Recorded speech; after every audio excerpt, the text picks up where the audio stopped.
ईमानदारी साहब की ताकत कहां चली गई जब इसी मुल्क के बॉर्डर से लगता हुआ एक मुल्क है चीन,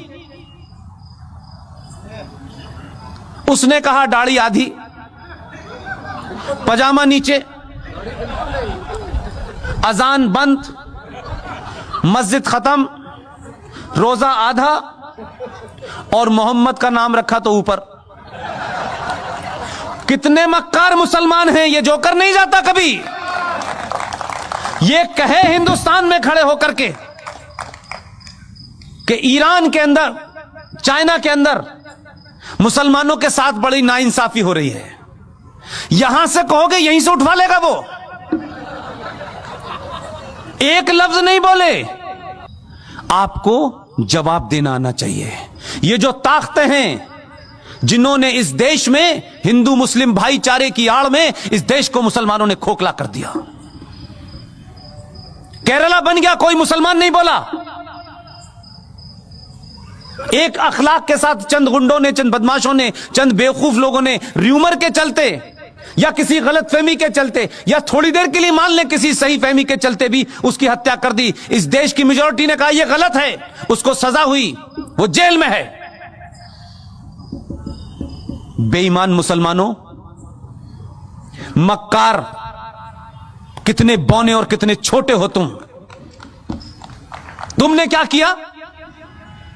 5.5 लाख कश्मीरी हिंदू पंडितों को, जहां मुसलमानों का राज था, आपने उनकी पूजा पद्धति के कारण मस्जिदों और कुरान का सहारा लिया।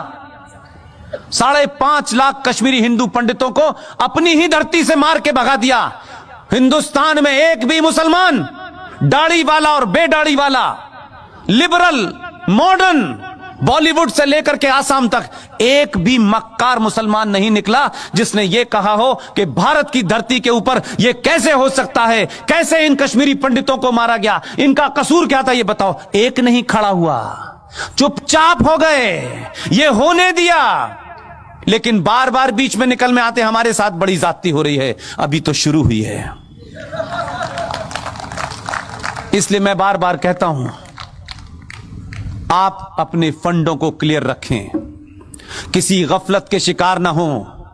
ये जो इस्लामिक आतंकवाद इस देश में है, जिसे कॉन्स्टिट्यूशनली, सोशली, पॉलिटिकली इस देश में बढ़ावा दिया गया है, ये जो घर वापसी आप कहते हैं, घर वापसी तो होनी चाहिए, लेकिन ये वो घर वाली वापसी जिसमें आप बिजी हो, उसमें मैं बिजी नहीं हूं। ये घर वापसी 1947 से होना शुरू हो गई है।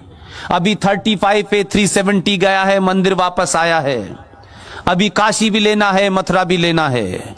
इसके बाद में यूनिफॉर्म सिविल कोड भी आना है। इसके बाद में एंटी कन्वर्जन भी आना है कि जिनकी किताब ये कहती है कन्वर्ट करो, उनका दिल भर जाए। इस बार इतना कन्वर्ट करेंगे, चिंता मत कीजिएगा। इसलिए आने वाले दिनों में बहुत सारे बिल तैयार हैं। इसलिए मैंने आपसे कहा, चुनाव के हार जीत से कोई फर्क नहीं पड़ता है। चुनाव हार जाएं, लेकिन राष्ट्र नहीं हारना चाहिए।